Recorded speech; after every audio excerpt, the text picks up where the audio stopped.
Hello people, and how you doing? My name is Bradleywalkr, I'm a personal trainer and online coach from Glasgow. And this video is going to be about how to properly bulk or build muscle mass.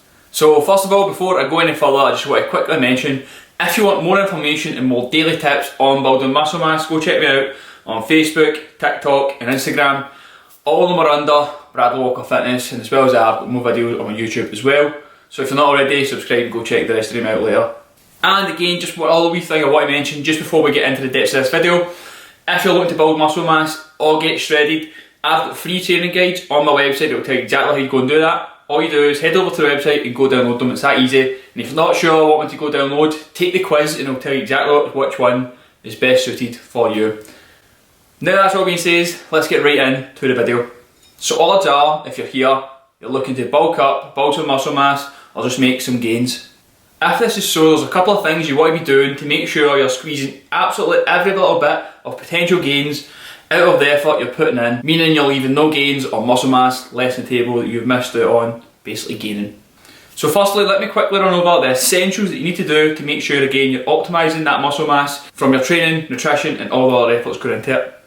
And then I'll expand upon each point. So in no particular order, here's a couple of things that you need to do to maximise the results you get from your bulk. Making a plan. How often should you be training? How many times a week should you be training in a muscle group? Having a training plan, tracking and progressing in your training, training intensity, what exercises to do, your calorie intake, your protein intake, and I'm going to cover some extra bonus tips at the end. So let's get right into it. I'll try and make these as short as sweet as possible, so I'm not just droning on about all the facts. I'll just make it nice and simple so you can understand it and then go start applying it and making lots of gains. So let's go with number one, making a plan. So firstly, what do I mean by this? What do I mean by making a plan? Figuring out exactly what you want to go do and then figuring out how you can go and achieve that, okay? So of course, you know you want to be building up or building muscle mass. Then you've got to ask yourself, what are you looking to build up in this? Are you maybe focusing on your legs, your upper body, your full body? What is it you're looking to achieve from this? You need this first and then you can make a plan so you go and achieve it. Have you ever heard the phrase, failing to plan is planning to fail? Well, that's super accurate when it comes to bulking up. I myself have been in a position where I've bulked, ate tons of food, just go and trained whatever, and I've gained a lot of body fat and not that much muscle mass. And that's not what you want from a bulk. You need to set yourself some goals, okay? When you're setting your goals, you kind of want to make them positive, right? But there's a couple of things you can do while setting goals on a bulk. So first of all, you can set a goal weight you want to reach, which I wouldn't always recommend just to solely focus on, because again, you just get fat, reach that goal weight and not actually look the way you want to look. Next up, a more positive one I would say is strength gains. So for example, if you can only bench press 40 kilo, maybe setting yourself the goal of bench pressing 80 kilo, then grow your chest. That's a nice positive goal to focus on. It's going to kind of keep you thinking about more your actual training and your performance and not just the way you look in the mirror.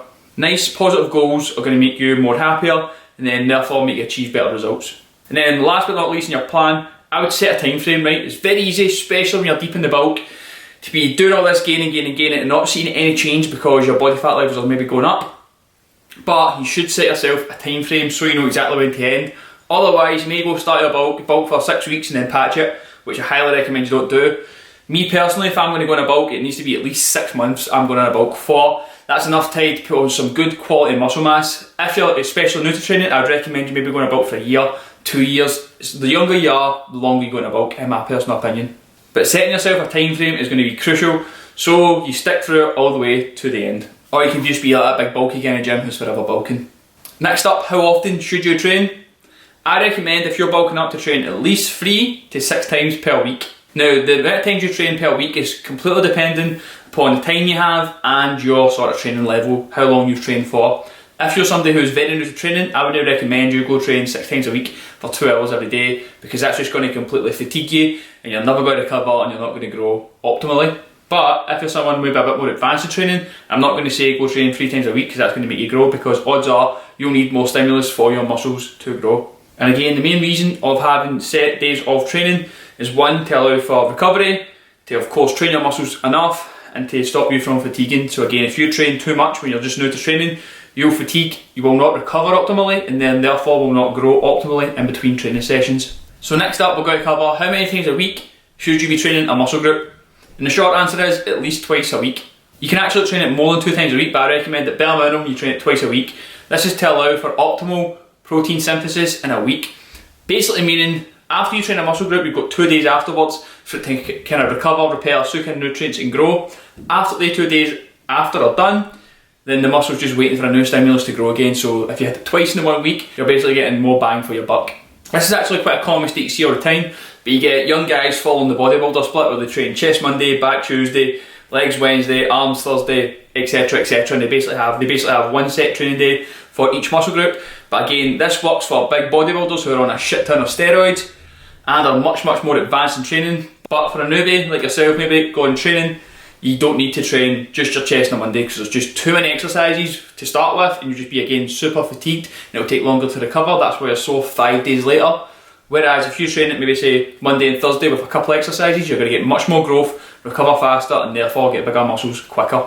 That being said, you can actually train your muscle group more than twice a week. So me personally, I train some muscle groups 3 times a week, just dependent on how my training split is broke up. But when I'm training, I usually train 5 times per week. And I'll do upper body, lower body, push, pull, legs. I usually add in pull-ups on most upper body days because I want a big fucking back. So don't think about with your training how much you can get done in one workout per week. Think about how much work that muscle group is doing throughout the week. The more you can spread that throughout the week, the better. Which brings me on to my next point, having a training plan. A goal with no plan is just a dream. Basically meaning if you go into a bulk saying I want a bigger chest and then just go and train whatever way you want, do whatever you want, you're never going to get a bigger chest. You need to have a plan set up for success to get that bigger chest. And that's when a training plan comes in super handy. I absolutely swear by having a training plan. I've made all my best gains while following a training plan because it one, keeps me accountable, lets me know what exercise I've got to do, how many sets to do, what rep range to do, and then if I miss a day, I'm like, fuck, I'm missing out this chance to go and grow, for example, my chest or my arms, and it puts me 1 session behind. This also stops you if you just go into the gym and training what you feel like. If you know you've got to hit legs in one certain day, you go and hit legs in that day, or else you miss it and you miss that chance to grow. So it helps keep you accountable for that. Again, if you're just going in and doing any random exercises, yes, you might potentially grow, but again, you're just kind of hitting and hoping. So again, I can't recommend enough going and getting a training plan and sticking with it. Which then brings me on to my next point, and that's tracking and progressing in your training. This is one I see that gets overlooked all the time. But what I mean by this is, first of all, recording what weight you do for how many reps, and then trying to go and beat that the next time you go into that training session. So for example, if you train your upper body on Monday and you do bench press for 80 kilo times 4 reps, the next day you go and train your chest, you got to do 80 kilo for at least 5 reps. That is going to give your muscle a reason to grow. That is referred to progressive overload. All that basically means is you're giving again your muscle a new reason to go and grow. The reason why you need to track your training to start with as well is because it's very easy to go and forget what weight you lifted for how many reps. I personally can never remember. I've got a terrible memory, but I never remember what number I've hit the week before. So then therefore if you don't write this down, you're kind of just again hitting and hoping you're lifting heavier for more reps. So writing it down, whatever way you do it. Some people like to do it old school, like writing on a piece of paper. I personally have my clients use my app where they can track it, and then it also tells them what weight they've done the last time they've done that workout, so they can always go and improve within each workout. If you're not progressing in each workout, again, your muscle has no reason to change. Your muscles do not want to grow, you need to give them a reason to grow. If you're not progressing workout to workout, they will just stay the same and you will basically plateau, meaning you're gaining weight in your bulk but no muscle mass, which basically means you're just gaining extra fat, which we do not want. The goal from each bulk should always be to put on as much muscle mass as possible with as little fat gain as possible. That being said though, a little fat gain will happen and it's only natural. Training intensity. So what do I mean by this? Are you training hard? Are you going in and training close to failure? Or are you maybe going and giving 50% effort and just racking the weights, counting the reps, hoping something's going to happen? How hard I recommend you should be training, how intense you should be training is, imagine when you're doing each set, you should go to 1 rep shy of failure. Meaning if you can only get 10 reps, if your life's dependent on it, you go to 9 and stop there. This is again training at a high enough intensity and give your muscles a reason to change. This is a hard one, but how do you measure it? Again, if you're not feeling at least tired, fatigued after a set, drained, getting your breath back, you're not training hard enough. If you can get that weight back and start talking to your friend again straight away, you're not training hard enough. Simply train harder. And when to apply this especially is with your main exercises at the start of your workout. You should be training intensely with every exercise you're going to do, but the main 2 at the start of your workout is going to be where you can have the most potential to go and advance. So you should be training really hard in these, and also you'll be fresh, so you've got again more room to progress. Making sure you're training hard or you're not going to get any gains. Next up, this is a common one I always get asked, is what exercises should I do? In short, you should be focusing on compound exercises. What this basically means is exercises that involve multiple muscle groups. An easy way to figure this out is if more than one joint is moving at a time. So for example, on a bicep curl, only my elbow joint is moving. With a bench press, my shoulders and elbows are moving. If you can see that there, that's exactly what I mean by compound movements. So a list of good compound movements to go and start focusing on would be bench press, pull-ups, overhead press, rows, squats, deadlifts. Even a hip thrust is really good in there as well to have. Why? Because these, again, are going to give you the most bang for your buck. You're going to get the most gains out of this rather than isolating the muscle groups. As you are working multiple muscle groups at one time, your body basically uses up more energy, more muscle mass to actually move the weight. Therefore, again, you're getting more stimulus out of the full movement. Also, you'll be able to carry much heavier loads, which again gives the muscle a bit of stimulus to grow. When you do your compound exercises at the very start of your workout, again, most workouts should be started with like maybe 2 to 3 compound exercises, and then you back off and move on to isolations. So for example, you start with pull-ups, press-ups, overhead press, and then later on you do your lateral raises. That would be compounds followed by isolations. So now that we've got training covered, we're going to go into calorie intake. So now that's the majority of the training covered, right? There's obviously a lot more to go into detail with that, but that's the bulk of it covered. If you have any questions on that, comment them below, I would love to hear them. Now we're going to go into the nutrition setup. Now nutrition is one of the things people like to overcomplicate. What time should I eat at? How much protein should I have? Should I have this food? Is that food bad? Is this food good? Etc, etc, right? All you basically want to do is focus on 2 main things when you're in a bulk. First up is going to be a calorie surplus. What do I mean by a calorie surplus? Eating over your daily maintenance calories, right? Everybody has daily maintenance calories, meaning the amount of calories their body burns within a day, right? So for example, let's just say you're the average guy and you burn 2,500 calories a day. What I would recommend if you're bulking is you eat roughly about 150 to about 500 calories over your daily maintenance, right?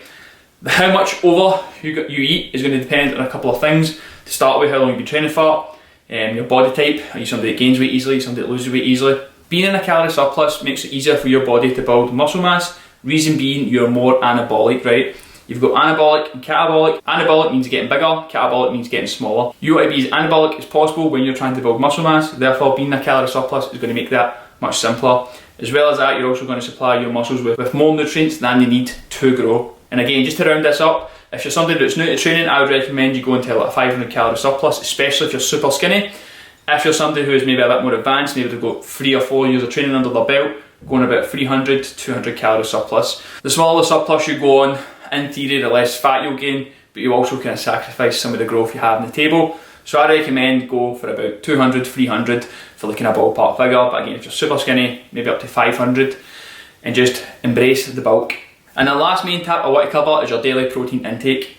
So why do I want to cover your daily protein intake? Because you need enough protein for your muscles to grow. Protein is a building block of life. You need protein to grow your muscles, right? It's like trying to build a house out of bricks with no cement. You need the protein in there to make sure the muscles are doing all the growing. So how much protein do you need? If you were to weigh yourself in pounds, you would just do whatever your weight is in pounds, let's just say for talking sake, 200 pounds times 0.8, which means you'd have 160 grams of protein.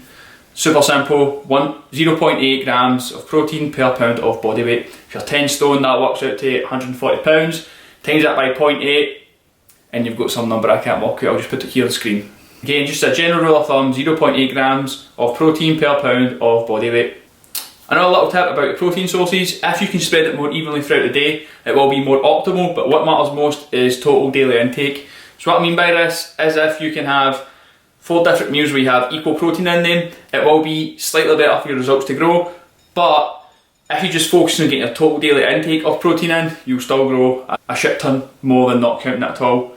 So just to summarise, what matters most is total daily intake of protein, but to optimise is spreading it out equally between 4 to 5 meals.